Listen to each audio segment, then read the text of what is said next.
Good day everyone, I hope you're all doing great. For those of you that have watched my video I put out earlier this morning, I hope you enjoyed the sunrise and the message that I had. And I said that I would make a video later today about the definition of the word genocide. And the reason why I wanted to do this is that this word is loosely thrown around for various reasons at the moment. I know the President of the United States, President Donald Trump, has used the word genocide with regards to certain people or groups in South Africa. And I think it's important that we look at the definition of the word, the way it is seen internationally.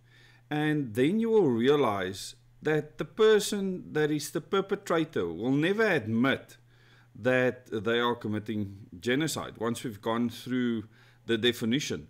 And it is in the eye of the beholder, someone seeing what is happening and making their own judgment based on whether these criteria are met or not.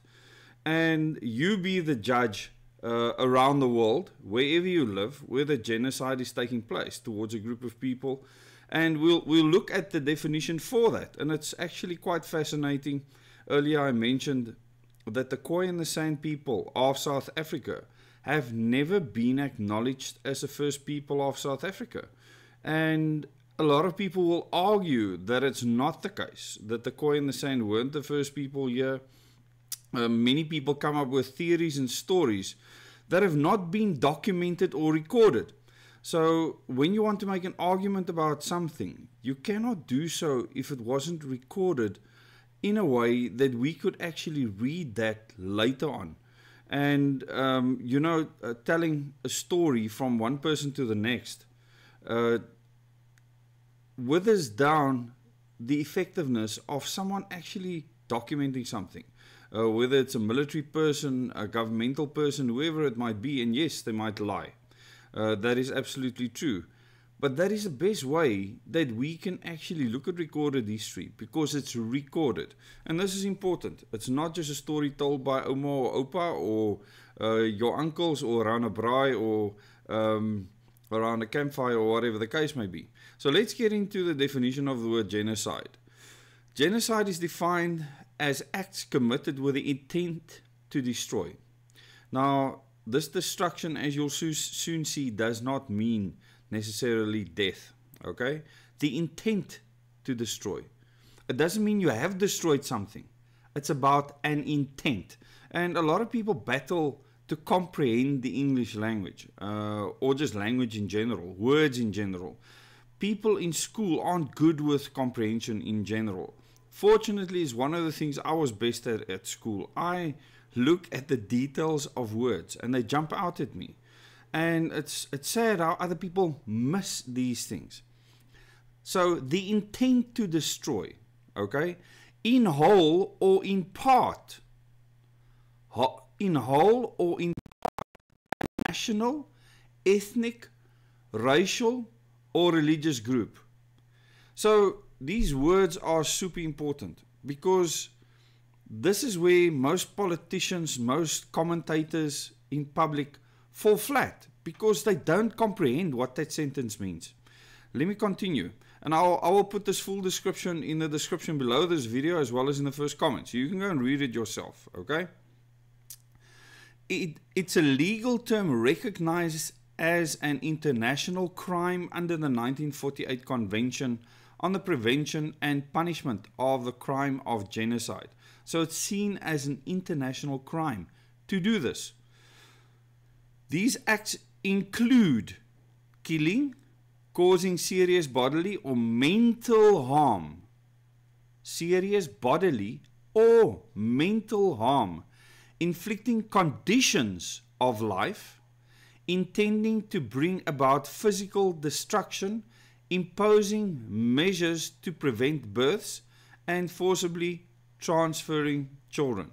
So a whole mouthful, many things mentioned there. You can go and look at the detail of that again. But then there's an elaboration. The intent. The defining characteristic of genocide is the intent to destroy a group. Okay, intent. And this is all that is necessary. You don't need to destroy the group. You just need to show intent. So you can be prosecuted internationally for showing intent to destroy a group of people, not just to kill individuals. Okay? So this is where most people get it wrong, including President Cyril Ramaphosa and many of his cronies, ministers, etc. Do not understand the definition of genocide. This intent can be demonstrated through various actions, such as a systematic campaign of violence, the targeting of specific groups, or the imposition of policies designed to undermine the group's existence. Now, if you look at President Donald Trump, and I'm not going to judge this, him using the word genocide in South Africa, you would have to look at the information he's been given. And based on that information, based on the definition I'm giving you now, he could easily, in his mind, find reason to call what is happening in South Africa genocide for various reasons. And he needs to clarify that and say where his intent comes from with classifying something as a genocide. And I'm sure he'll have these discussions with Cyril Ramaphosa. Okay.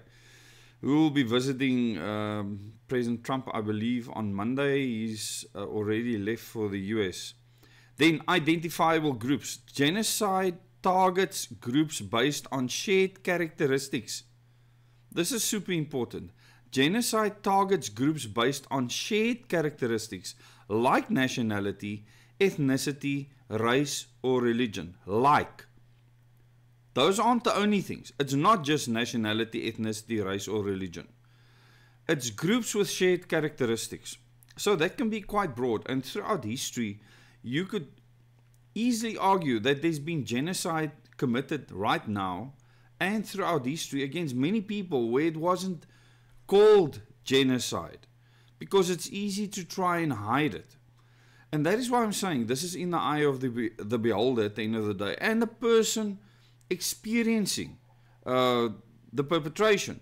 Because, like I said earlier, the person committing the crime is not going to admit to it. They're going to say there is no genocide. This is just obvious. Who's going to admit that they are committing genocidal acts? So you be the judge. I'm not going to judge for you. But I mentioned the Khoi and San in the earlier video today, thinking about this very specifically. And, you know, horrific things has happened to many groups of people in this country. And you need to decide whether it was genocide or not, whether it could be labeled as genocide or not. So, groups based on shared characteristics, and then they mention specifically like nationality, ethnicity, race, or religion, can be many other things. It's not about targeting individuals randomly. So this is important. But rather about destroying the collective identity of the group. And this is where the Afrikaner plight, the people that identify as Afrikaners, I identify as a South African. Let me just make that clear to start with.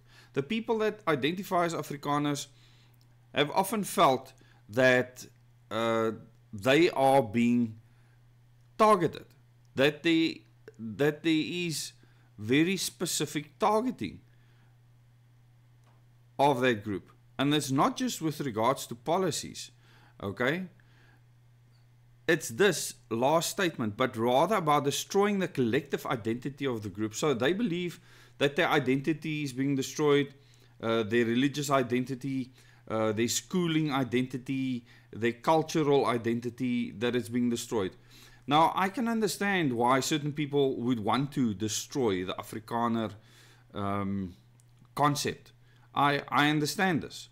However, based on this definition, it can be labeled as genocide, 100%. So a lot of people label Afrikaners as a people responsible for apartheid, and therefore a lot of people want to see the whole concept of Afrikanerdom or Afrikaner people gone. They want them destroyed because of what happened in the past. And people say this openly. That is genocidal. So under this definition, that is genocide. And then enacting policies, etc., the same thing. Okay. So actions. The actions that constitute genocide are broadly defined, encompassing not only killing but also other acts that undermine the group's existence, such as causing harm, imposing conditions of life that lead to destruction, preventing births, or forcibly transferring children. And then it mentions that it's a international crime. Genocide is recognized as an international crime under the 1948 Convention on the Prevention and Punishment of the Crime of Genocide. This means that individuals responsible for genocide can be prosecuted under international law, even if their actions occur within a single country. So it doesn't have to occur all over the world. It can happen in a single country. Then, this is where a lot of people get confused. And here it's highlighted, destroy versus kill.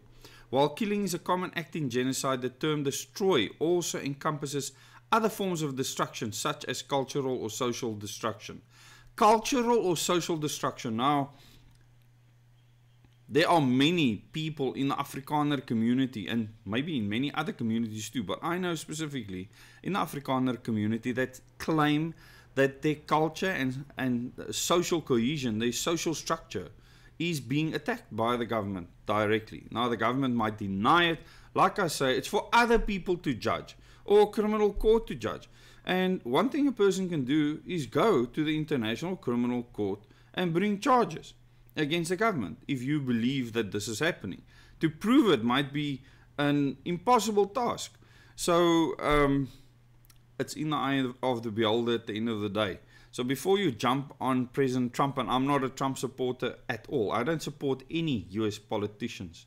I might support specific things that the person does, but they are all captured in a big way by international, not just organizations, but councils and committees that run the show. And Donald Trump is no different.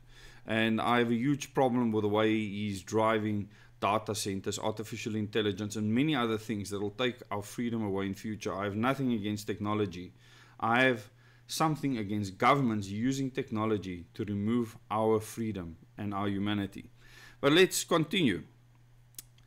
So cultural or social destruction, where the group's identity and cohesion are undermined. So even the cohesion and identity of the group being undermined. And there's many people that claim that this is happening. And many people, like the Khoi and San, for instance, could claim the same thing. If you actually look at the history, they could claim that genocide was perpetrated against them by many different people in the current government. So think about history and its definition, and look at how complex our country actually is. This country, South Africa. And it's no different in many other places in the world. I mean, Israel might claim that genocide has been committed against them by Iran, who says they should be wiped off the face of the earth, and vice versa by the people in Palestine, that the Israelis are trying to exterminate them. This could all fit the bill. So if you look at genocide, it's important that you're educated as to what the term means, and then you decide. I'm not going to decide for you. But this is why President Donald Trump would use statements like genocide being committed in South Africa. It's not just people being killed. A lot of people have said, no, there's definitely no genocide. People aren't being killed off. This is far more than killing people. So tell me in the comments what you think about understanding the word genocide, how it's being used in the world at the moment by our politicians, by world leaders, etc., and the consequences that this might have in future. And I can tell you that understanding language and words is super important if you want to make headway or be a thought leader or really understand what something means, the substance of something. And maybe President Donald Trump has a reason to believe that minority groups in South Africa are being undermined because of policies of the ruling party, which is now a couple of parties at this stage. But the African National Congress had many of the policies that they've passed that actually undermines minority groups, and therefore could be seen as genocide.